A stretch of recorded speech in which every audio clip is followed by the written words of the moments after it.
Well, welcome to 2026. In this talk, I want to introduce the topics we're going to cover in Gospel Conversations for the coming year. It's a bit unlike us to have planned ahead, but hey, we have. And the general theme that we'll be exploring is the creation gospel, so what and what next? So let me explain that. Clearly in Gospel Conversations, we have been exploring and will continue to explore what we call the creation gospel. I'll say a bit more about that in a moment. And that's got various paradigm shifting features to it. But once you grasp those, the next question in your mind becomes consequences. Well, so what for this, so what for that? How do I live the Christian life in this new paradigm? I'm not pretending that we have easy answers to those questions. And in fact, for a lot of people, including a lot of our audience, some of whom have contacted me about it, it's really a difficult question. Because we will go to churches with a gospel and an orientation that we don't fully agree with. How do you live there? How do you work there? And so on. So I can't say that I have easy answers to all of those types of questions. But what we've done as a team in Gospel Conversations is thought about some of the topics that are really interesting to us, we've got ideas about, we've got something to say. So I thought I'd give you an overview. In broad terms, in Gospel Conversations, the main talks will be delivered at a salon, small gathering of people, and some of them will be very open to the public. That's at the St James Institute in the city of Sydney, and that we'll have that as a forum every couple of months. Then interspersed, we have a salon at our house in Croydon, much more by invitation only, and cover some complementary topics. So we're talking here around about 10 or 11 salons. So that's the main offering that we'll be offering during the year. Buffering that and in between that, as I've already foreshadowed, I want to revive the Breakfast with Jesus channel. Now, the Breakfast with Jesus channel is much more informal. It's much more based upon books of the Bible. And that's always come out of the almost daily discussions that Anne and I have around books of the Bible. For instance, I did quite a long session on Jeremiah and then one on Ezekiel. We want to revive that, and we'll revive that in a couple of ways. One of which is, at least in some of the times, Anne will join me because we have a lively dialogue, and I think it's kind of worth capturing some of that spirit of discussion and exploration, sometimes tense, that we have, a man and a woman, the voice of a man, voice of a woman in dialogue. Also, obviously, we think differently. I'm much more the visionary, big picture thinker. She's got her feet on the ground and is a challenging thinker. And I think that kind of paradigm of inquiry is fun. But I actually think it's really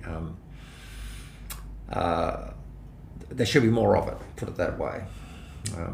The modern church's educational paradigm is very lecture based. It feels to me like the whole concept of the sermon and preaching's rooted in a 19th century Victorian view of the lecture theatre, and we're not in that kind of age. We're in an age where conversation and inquiry, I think, is more the modality we should be mastering. I'm not saying we shouldn't be doing talks, and I think that's important, but I feel dialogue needs to be much more part of it. So let me give you a snapshot of the flow of this year. Well, the creation gospel, what do we mean by that? That's actually the first thing we'll talk about. What is the creation gospel? In broad terms, some of the main themes of the creation gospel that we emphasize are a shift in the scope of the gospel to the cosmos from not just an individual scope.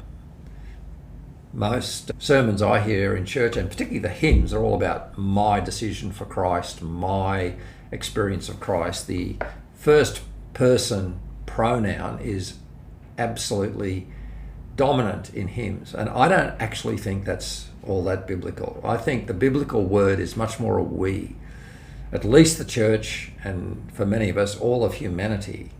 So the scope of God's interests is cosmic. That's definitely one of the big themes of the creation gospel. Another of the big themes of the creation gospel is to root and ground the gospel in Genesis 1, not in Genesis 3.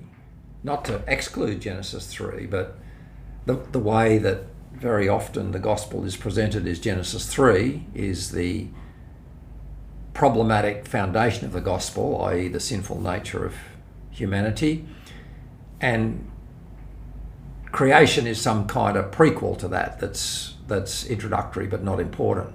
We reverse it.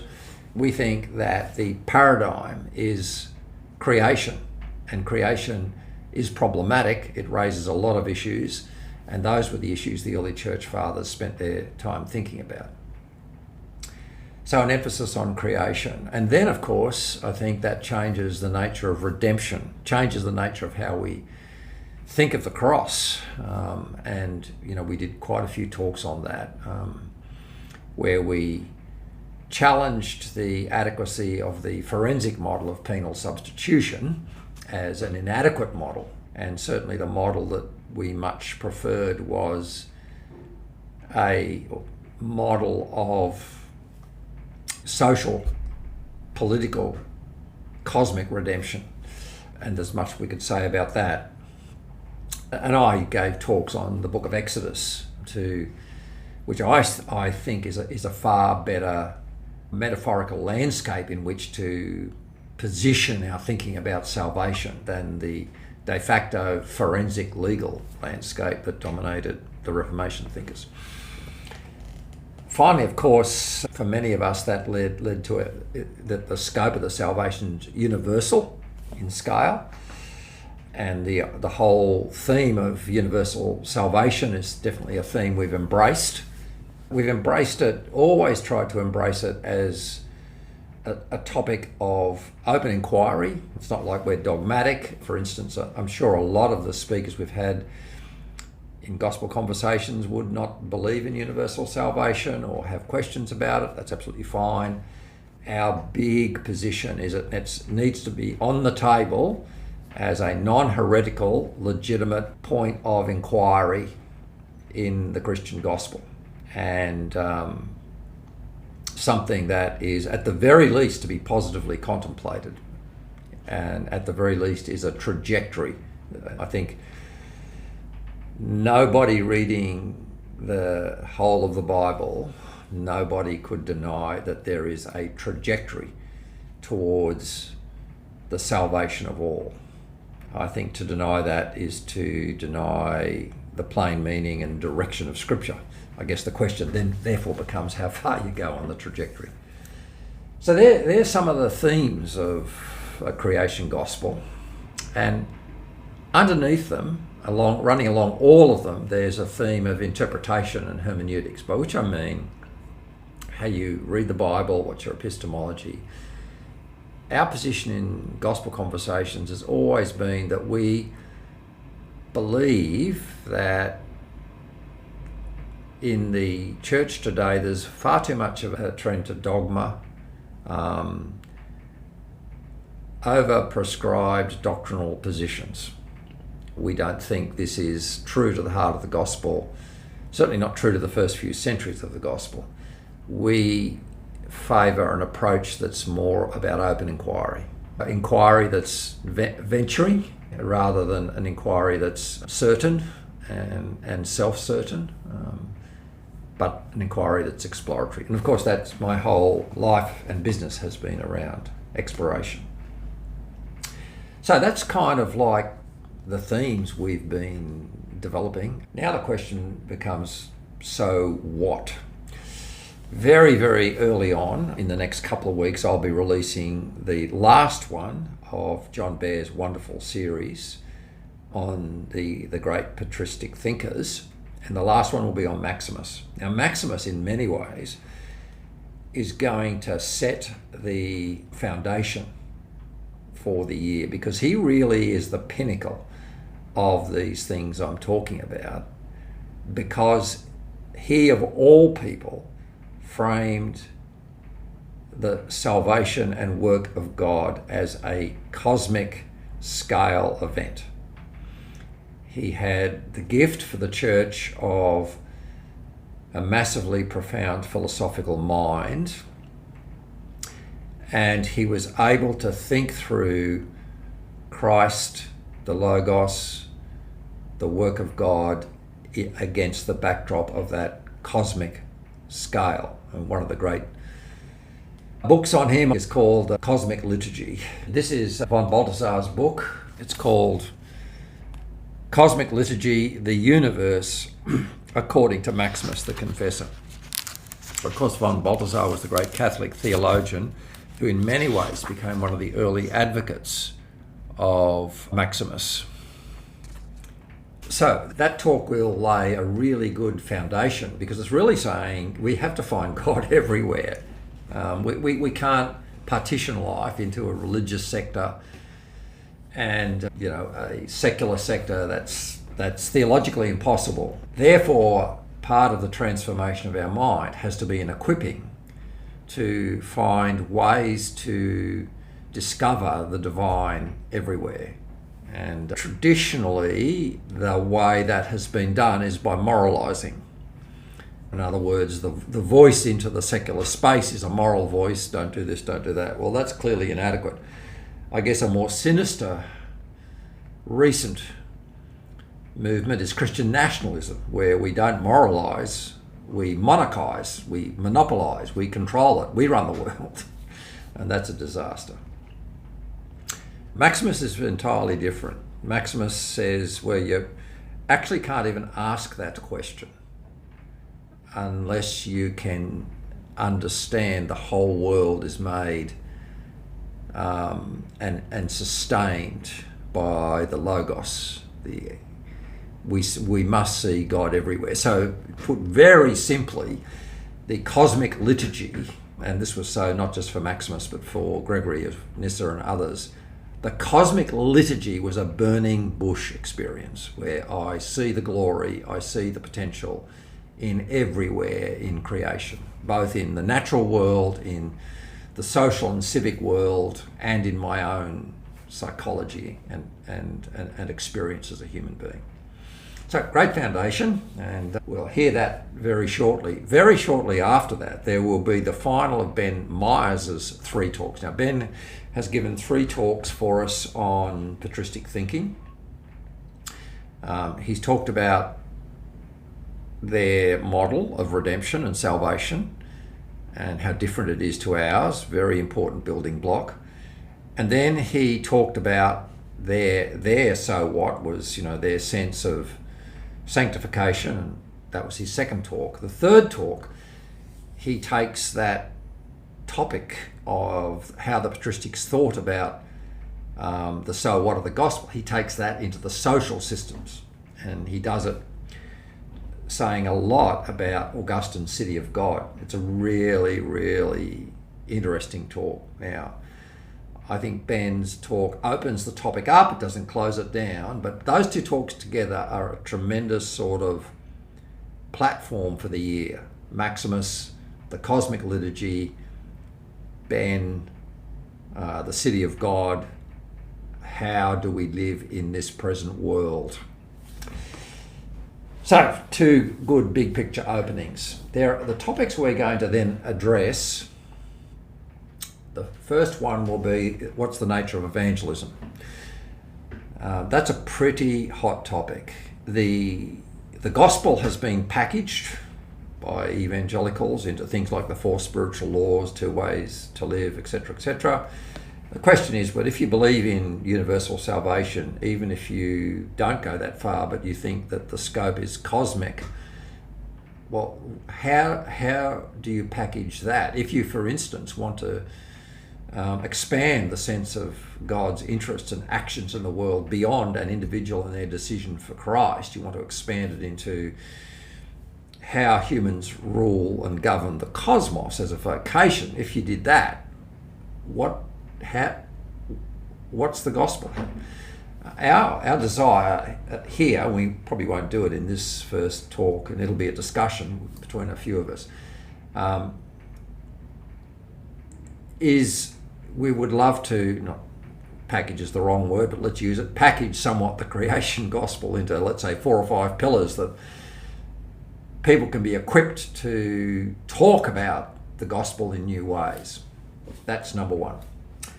Number 2, there'll be a couple of talks, I'll run these. One's artificial intelligence and the image of God. And the second one is the nature of discipleship. Now, in fact, what these are, I'm doing a second PhD where I'm taking my first PhD and I'm putting it into a theological context around the image of God and the nature of how design and design thinking illuminates the nature of rationality and of the image of God. That's essentially the thesis. These 2 talks, one at St James, one at our home salon, basically chapter 1 and chapter 2. The first one will be on AI. Now, you're pretty aware of what a hot topic that is, seems to be a great threat to jobs, but deeper down it seems to challenge the uniqueness of being a human being, because if machines can think and can think so well and can think better than us about other things, that seems to reinforce the mechanistic view of mind, and therefore, in a way, becomes Frankenstein. You know, the thing we've created takes over us. So, obviously, a lot of theologians write about that, think about that, and there's, I think the Christian Book of the Year last year was on this topic of AI and the image of God by a man called Stephen Driscoll. I'll talk about that. I won't go too far. I won't say much about it now. I'll just say that I've got some unique perspectives to bring to that, one of which is, I might have mentioned before, I'm chairman of what many people consider the most exciting AI startup in Australia. NVIDIA said that about us, where we are absolutely at the bleeding front edge of AI and using AI to recraft decision-making systems. So, unlike a lot of the theologians that pontificate about it, I've got a front row seat. I mean, I'm not a software developer, but rather than me reading articles about it, I just watch what we're doing and talk to our 2 absolutely brilliant developers who know far more about AI than you'll ever get in a university, because what we're doing is actually, I think, creating in our company a model of the new emerging economy. So that'll be a talk. And then the second talk will be on, again from my thesis, on new models of discipleship based around design. In other words, as far as I'm concerned, when I hear people talk about discipleship, which is the big so what of Christianity, you get a package that's pretty procedural and behavioural. We can all write it down. You know, it's one of 5 things. I mean, read the Bible, pray, come to church. If you're not in full-time ministry, give money to the church and don't do naughty things. That kind of stuff. It's pretty dry, and I've always found that. Not to deny that there aren't values in a disciplined life, but I've found that fairly well. It's behaviourist. As far as I can work out, Romans 12 says that we need a transformed mind that evidences itself in a new way of being. I am really intrigued to say, what if the paradigm is that human beings are put on the planet to be designers of alternative futures, to be shape shifters of reality?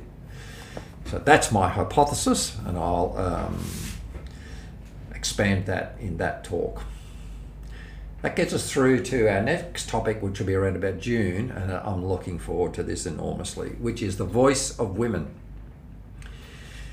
Some of you might have heard me speculate that, as you know, I do much prefer Gregory of Nyssa and the Cappadocians to Augustine, much as I like Augustine a lot, and Ben likes Augustine more than I do, so we have nice repartee about that. But there's no question that the Cappadocians were a matriarchal family. There's no question about that. The grandmother, the mother, Macrina, the women influenced the men. So there's something to be said about their more benevolent theology being a maternal, feminine theology. Just play with that as a thought. And I've already given one talk on Macrina.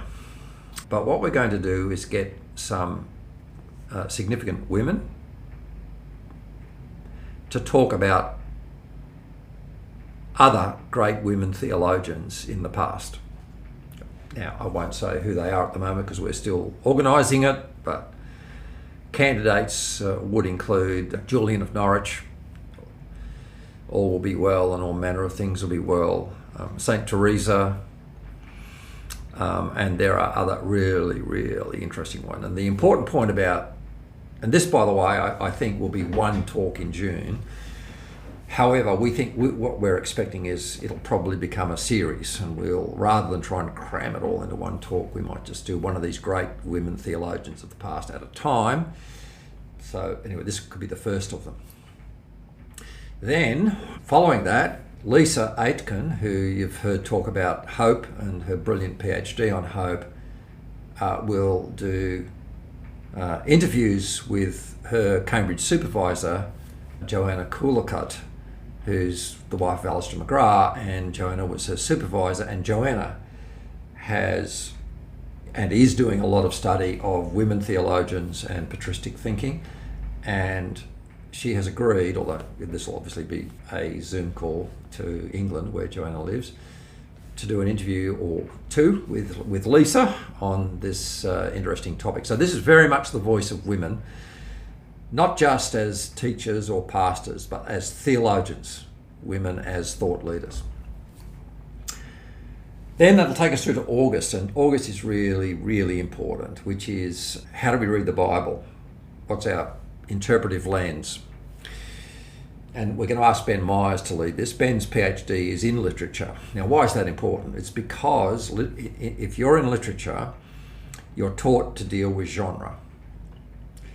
Now, what we hear when we go to church, I'm talking Anne and I, and it irritates us, but it irritates me, it angers Anne, is they keep calling the Bible the Word of God.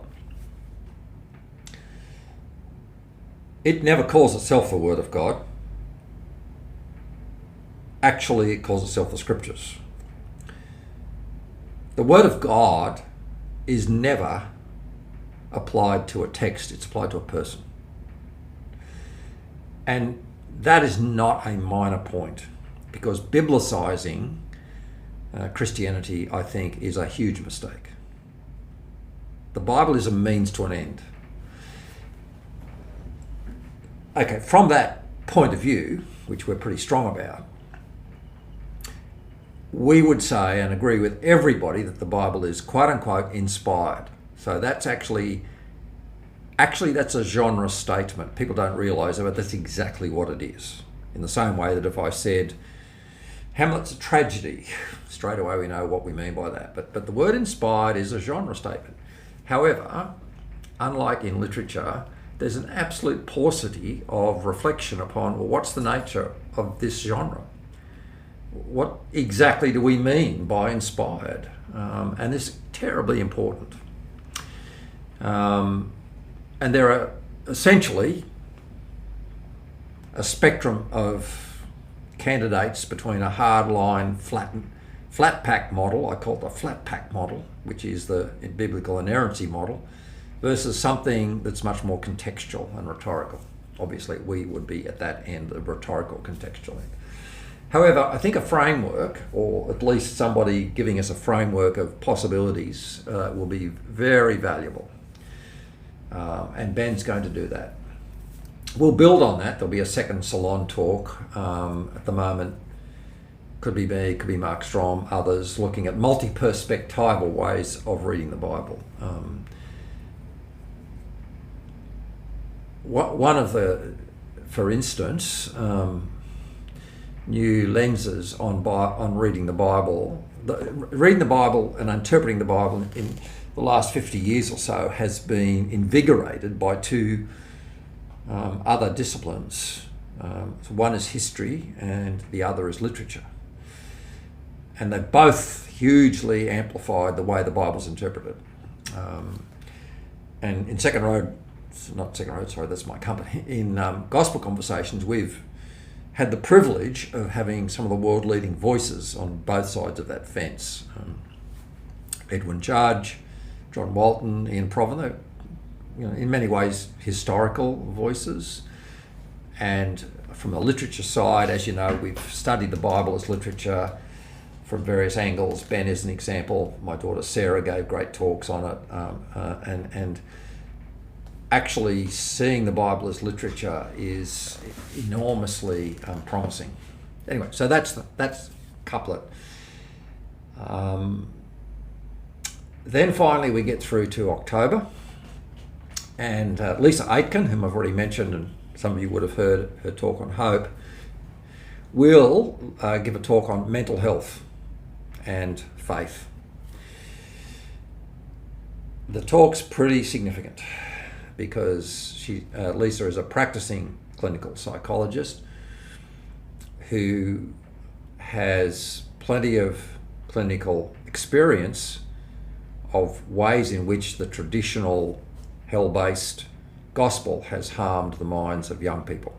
Almost the more you believe it, the more vulnerable mentally you are, or the more susceptible you are to depression and anxiety and so on. Anyway, mental health, leaving that aside, big issue for us today. And we can't just be glib about it and say, just go to church and you'll be fine. I mean, definitely the evidence does suggest very strongly that people with faith have a much more resilient journey in mental health than those who don't. That's great.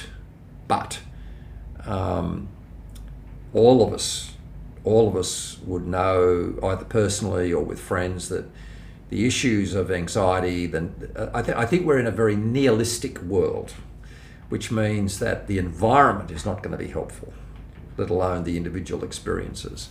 So how does the creation gospel provide a sense of benevolence and providence within which the mind can prosper? That's Lisa's talk. And then there'll be a salon backing that up. Lisa is doing some very important work with the church she goes to, and I'm very